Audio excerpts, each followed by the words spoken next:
It was a Tuesday afternoon.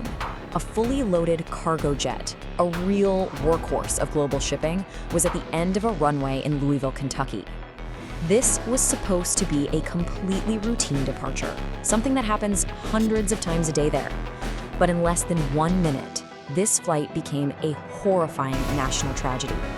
A stark reminder of just how thin the line is between the ordinary and the unthinkable. You know, it's the kind of question that probably crosses your mind whenever you fly. How does something so standard, so practiced, go so horribly wrong, so incredibly fast?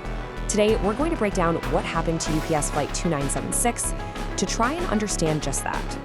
For the crew on board, for the people on the ground, there was almost no time to even process what was happening. We're talking about a catastrophic chain of failures that all took place in literally just a few seconds. So to really get what happened, let's start at the beginning. We need to lay out the basic facts of that tragic afternoon in Louisville. Okay, so what are we looking at here? It's a McDonnell Douglas MD-11F, a powerful 3-engine cargo jet, operating as UPS Flight 2976. And the location here is really important. This wasn't just any airport. It was Louisville, home to UPS's gigantic global air hub, Worldport. This was a departure from the very heart of their worldwide operations. Now, this number, 38,000, that's a huge amount of jet fuel. The reason is the flight was heading all the way to Honolulu, a long trans-Pacific trip, so it needed a full tank. And that detail is absolutely crucial because it essentially turned this aircraft into what investigators would later call a flying tinderbox. So the big question is, how did this routine takeoff turn into an uncontrollable disaster in mere seconds? Let's walk through the timeline. And I mean, this is quick. The entire event, from the start of the takeoff roll to the final impact, lasted less than 30 seconds. Just look at these timestamps.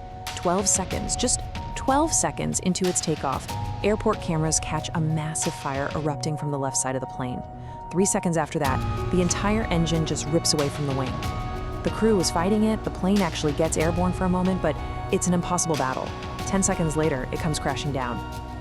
The NTSB, that's the National Transportation Safety Board, they quickly pinpointed the main event, an uncontained engine failure. And let's be clear, this wasn't just an engine flaming out. The entire engine assembly physically tore away from the wing, severing fuel lines and control systems, which led to that massive fire we just saw.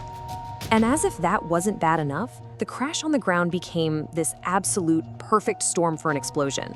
You've got the plane itself, a massive fuel source, but it crashed right into a field that had a petroleum recycling facility and an auto salvage yard. I mean, more fuel and more combustible material. The result was this massive, prolonged inferno that made rescue efforts incredibly difficult. Of course, behind all the mechanics and the logistics is the heartbreaking reality of the human cost. This disaster didn't just involve the flight crew, it unfolded on the ground, right in the middle of a workday for many people. This was the initial grim number that officials confirmed as the search began. At least 12 people lost their lives, a number that immediately tells you that victims weren't just on the plane, but also on the ground, in the businesses that it struck. And these numbers are just gut-wrenching, and they were still changing the day after the crash. The 3 crew members are believed to be among the deceased. But look at this. At least 16 other families reported loved ones missing, people who were just at work at those sites. And tragically, officials confirmed one of the victims on the ground was a young child. The statement from the governor really marked that somber turning point for the first responders.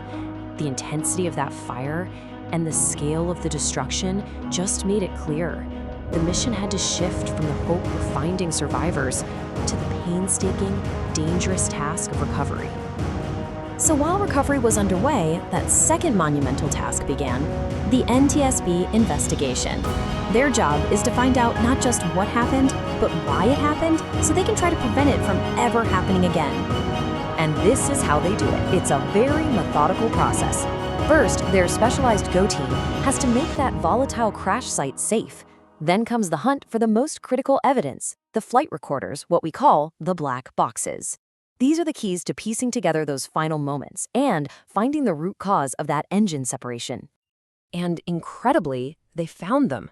Both the cockpit voice recorder, which has all the sounds from the cockpit, and the flight data recorder, which logs thousands of details about the plane's performance, were recovered from the wreckage. Now, they were heavily damaged by the fire, but investigators were confident they could still get that crucial data. But it's not just about the recorders. The investigation immediately turns to the plane's history. This was a 34-year-old aircraft. And while age isn't necessarily a risk factor with proper maintenance, you can bet they are scrutinizing every single record, paying special attention to some significant maintenance that happened just 2 months prior, looking for any clue related to that engine. The full investigation, well, that's going to take months, if not years. But in the immediate aftermath, the focus is on managing the disruption and the ongoing risk to the community. The ripple effects from the crash were immediate. The airport reopened, but with key taxiways closed, that created logistical hurdles. And for UPS, this was a major blow. While they worked to get back online, an incident at their global hub was bound to create disruptions across their entire supply chain. For the local community in Louisville, the impact is far from over. Recovery of the victims is the top priority, of course, but there are also serious environmental concerns. The fire and all the runoff require constant air and water monitoring, and a shelter-in-place order remains for those living closest to the site. In the end, every piece of data recovered, every maintenance log reviewed, it all serves a single purpose: to answer one crucial question. Out of this terrible tragedy in Louisville, what can the aviation world learn to ensure a catastrophic failure like the one that doomed Flight 2976 never happens again? The lives lost demand that we find those answers.